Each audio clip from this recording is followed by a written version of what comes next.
Hi welcome to my YouTube channel TechGene. पिछली video में हमने देखा था कि किस तरह से हम अपने डेटा को रिडक्स टूलकिट स्टोर से गेट करके अपने नेक्स्ट.जेएस के यूआई पर शो करवा सकते हैं। ये सारी चीज़ें हमने पिछली वीडियो में कवर कर ली थी। अगर आप लोगों ने अभी तक पिछली वीडियो नहीं देखी तो काइंडली पिछली वीडियो को जरूर देख लेना।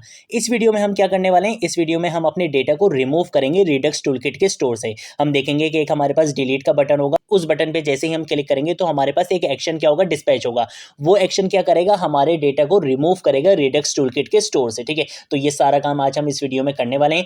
अब सबसे पहले मैंने क्या करना है, मैंने एक एक्शन क्रिएट करना है जो क्या करेगा, मेरे डेटा को रिमूव करेगा रिडक्स टूलकिट के स्टोर से। तो एक्शन आप कहां पे क्रिएट करते हो, slice.js की फाइल में। यहां पर अगर आप देख सकते हो ऑलरेडी हमारे पास एक एक्शन क्रिएट है ऐड एम्प्लॉय के नाम से, जो क्या कर रहा था, हमारे डेटा को रिडक्स टूलकिट के स्टोर में ऐड कर रहा था। अब यहाँ पे मुझे क्या करना है, इस एक्शन के बाद मैं यहाँ पे क्या करूंगा, कॉमा लगाऊंगा, यहाँ पे आके मैं दूसरा एक्शन क्रिएट कर सकता हूँ। तो मैं क्या करूंगा, मैं यहाँ पर आकर सिंपल लिख दूंगा रिमूव एम्प्लॉय। ठीक है, तो मैं यहाँ पे लिखूंगा रिमूव एम्प्लॉय और उसके बाद यहाँ पे कॉलन लगाऊंगा। सेम ऐसे ही काम होना है जैसे हमने पहले करा था। यहाँ पे आके एक पैरामीटर होगा स्टेट के नाम से, दूसरा पैरामीटर होगा मेरा किस नाम से, एक्शन के नाम से। ठीक है, उसके बाद हम यहाँ पे इस तरह से एक एरो फंक्शन बना लेंगे। इसके अंदर का काम अभी हम बाद में करेंगे, पहले मैं क्या करूंगा, इस एक्शन को एक्सपोर्ट भी करवा दूंगा। ठीक है, तो मैं यहाँ पे आके कॉमा लगाऊंगा, यहाँ पे इसको कंट्रोल वी से पेस्ट कर दूंगा। अब मैं आ जाऊंगा शो एम्प्लॉय वाली फाइल में। यहाँ पे मुझे क्या करना है, सबसे पहले तो एक बटन बनाना है। ठीक है, तो उसके लिए काम ये करते हैं कि ये जो हमारा नेम आ रहा था ना, हम इसको एक काम ये करते हैं, इसको हम क्लोज कर देते हैं एक स्पैन के अंदर। ठीक है, तो इस स्पैन के अंदर मैं क्या करूंगा, इसको यहाँ पे क्लोज कर दूंगा। मैं यहाँ पे स्पैन इसको कंप्लीट करता हूँ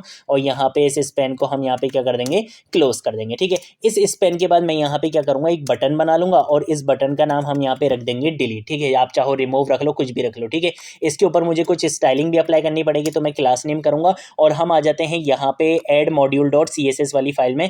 कहाँ गई, ये रहा add employ dot module dot C S S. और यहाँ पे आने के बाद ये जो बटन वाली जो स्टाइलिंग थी ना, मैं इसको यहाँ पे क्या कर लूंगा यार, कॉपी कर लूंगा, टाइम वेस्ट नहीं करूंगा स्टाइलिंग पे, और show employ module dot C S S की फाइल में आके यहाँ पे इसको पेस्ट कर दूंगा। ठीक है, इसका कलर हम चेंज कर लेते हैं, हम इसका कलर यार रेड रख लेते हैं। ठीक है, क्योंकि हम रिमूव कर रहे हैं ना, तो हम इसका कलर थोड़ा सा ना यहाँ पे लाइट दे देते हैं। ठीक है, और होवर करने पर हम इसका कलर क्या कर देंगे, यहाँ पे डार्क कर देंगे। ठीक है, तो मैं इसको यहाँ पे डार्क कलर ले लेता हूँ, डार्क रेड ले लेते हैं। ठीक है, इस तरह से मैंने यहाँ पे स्टाइलिंग कर ली। क्या नाम है क्लास का, डॉट बीटीएन। ठीक है, तो मैं यहाँ पे क्या करूंगा, इसकी क्लास का नाम मैंने यहाँ पे बोल दिया बटन। ठीक है, और इस CSS की फाइल को ऑलरेडी मैंने यहाँ पे इंपोर्ट किया हुआ है, लेकिन मुझे इस तरह से इसको यहाँ पे यूज नहीं करना है। मैं यहाँ पे CSS मॉड्यूल्स का कॉन्सेप्ट यूज कर रहा हूँ, तो मुझे क्या करना पड़ेगा, कर्ली ब्रेसेस लगाना पड़ेगा। और मुझे यहाँ पे क्या करना है, मैंने किस नाम से इंपोर्ट करा है, स्टाइल्स के नाम से। ठीक है, तो मैं यहाँ पे आके क्या करूंगा, मैं यहाँ पे आके लिखूंगा स्टाइल्स डॉट, और उसके बाद अब मैं यहाँ पे क्या लिख सकता हूँ, बटन लिख सकता हूँ। अब इसके ऊपर क्या हो जाएगी, स्टाइलिंग अप्लाई हो जाएगी। ठीक है, कंट्रोल ऐसे क्या करूंगा, सेव करूंगा, यहाँ पर आऊंगा। यहाँ पर आने के बाद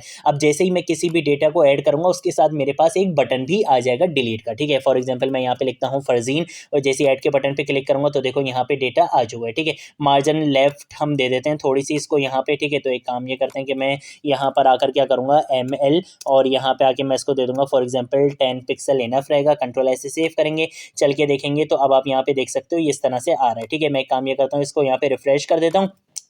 यहाँ पर आने के बाद फॉर एग्जांपल मैं दोबारा क्या करूंगा, फरजीन को यहाँ पे क्या करूंगा, ऐड करूंगा। अब आप यहाँ पे देख सकते हो ये इस तरह से आ रहा है और अच्छा लग रहा है। ठीक है, अब मुझे क्या करना है, मैं इस बटन पे क्लिक करूं तो मेरा एक एक्शन क्या होगा, डिस्पैच होगा। कौन सा एक्शन डिस्पैच होगा, रिमूव एम्प्लॉय वाला एक्शन डिस्पैच होगा। अब वो करेगा क्या, वो आईडी की बेसिस पे क्या करेगा, मेरे डेटा को डिलीट करेगा। ठीक है, तो अब उस चीज के लिए मुझे क्या करना पड़ेगा, मैं इसको यहाँ पे क्लोज कर देता हूँ। मैं आ जाऊंगा यहाँ पे slice.js में, और यहाँ पर आने के बाद मुझे सिंपल क्या काम करना है, सबसे पहले मैं कौन सा कीवर्ड लिखूंगा, डेटा के नाम से यहाँ पे एक वेरिएबल बनाऊंगा और इसके अंदर मैं यहाँ पे बोल दूंगा स्टेट डॉट एम्प्लॉयज। ठीक है, और उसके बाद मैं यहाँ पे इसके ऊपर क्या लगाऊंगा, फिल्टर वाला मेथड लगाऊंगा। फिल्टर आपके पास क्या होता है, जावास्क्रिप्ट का मेथड होता है जो क्या करता है, आपको फिल्टर करके एक न्यू एरे रिटर्न करता है। कैसे फिल्टर करता है, जो कंडीशन आप यहाँ पे देते हो। ठीक है, मुझे यहाँ पे स्टेट की स्पेलिंग को जरा ठीक करना है, स्टेट यहाँ पे ठीक हो चुका है। और फिल्टर के अंदर अब मैं यहाँ पे क्या बताऊंगा, कंडीशन बताऊंगा। मैं बोलूंगा कि भाई आपके पास एक आइटम के नाम से क्या है, एक पैरामीटर है, और आपने इसके अंदर काम क्या करना है। ठीक है, वो मैंने इसको यहाँ पे बताना है। मैं बोलूंगा कि भाई तुम क्या करो, रिटर्न करवा दो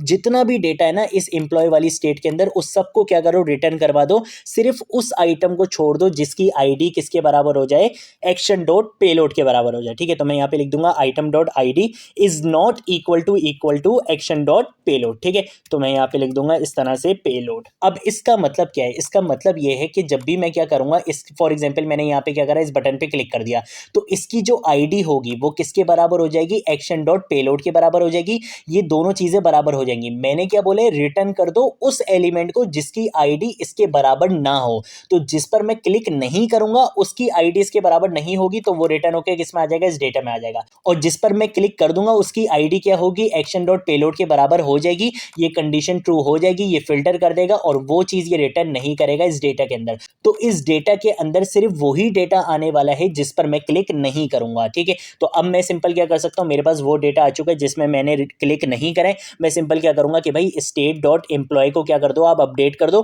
कैसे अपडेट कर दो कि उसके अंदर असाइन करवा दो जो भी डेटा के अंदर आपके पास डेटा बचा है।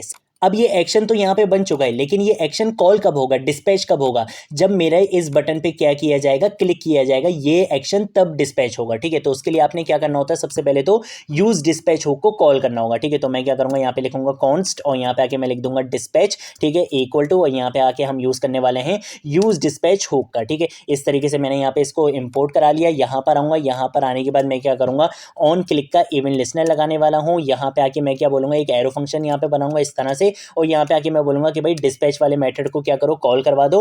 और इसके अंदर आपने किसको सेंड करना है, मैं यहाँ पे आके बोलूंगा कि भाई रिमूव एम्प्लॉय के नाम से हमारे पास जो एक्शन है, आप इसको क्या करो, डिस्पैच करवा दो, ठीक है। तो यहाँ पे आप देख सकते हो रिमूव एम्प्लॉय वाला मेरा जो एक्शन था वो इंपोर्ट भी हो चुका है। और इस रिमूव एम्प्लॉय के अंदर आपको पता है कि एक्शन में मैंने क्या बताया था, आईडी की बेसिस पे आप यहाँ पे डिलीट करोगे, ठीक है। तो हम यहाँ पे क्या करेंगे, इस रिमूव एम्प्लॉय के अंदर यहाँ पे आईडी को भी पास करवाएंगे। आईडी कैसे पास होगी, आपको पता है, ये आइटम डॉट आईडी का यूज करते हुए हम क्या कर सकते हैं, एक्शन की आईडी को पास करवा सकते हैं। तो मैं इसी चीज को यहाँ पे क्या करूंगा, पास करवा दूंगा, कंट्रोल एस से सेव करूंगा। यहाँ पर आऊंगा, यहाँ पर आने के बाद सबसे पहले क्या करूंगा, फरजीन को ऐड करूंगा, ठीक है। तो फरजीन ऐड हो गया। यहाँ पे आने के बाद फॉर एग्जाम्पल अली को भी ऐड कर देते हैं, और इसके साथ साथ हम एक और ऐड कर देते हैं यहाँ पे हुजैफा को। और जैसे ही मैं क्या करूंगा, ऐड के बटन पे क्लिक करूंगा, ये तीन डेटा मेरा रिडक्स टूलकिट के स्टोर में स्टोर हो चुका है, ठीक है। अब फॉर एग्जांपल मैं क्या करना चाहता हूं, अली को डिलीट करना चाहता हूं। मैं जैसे ही इस डिलीट के बटन पे क्लिक करूंगा तो अली की जो आईडी होगी वो एक्शन डॉट पेलोड के बराबर हो जाएगी, और ये फिल्टर फंक्शन क्या करेगा, उसको रिटर्न नहीं करेगा, बाकी सारी चीजों को रिटर्न करके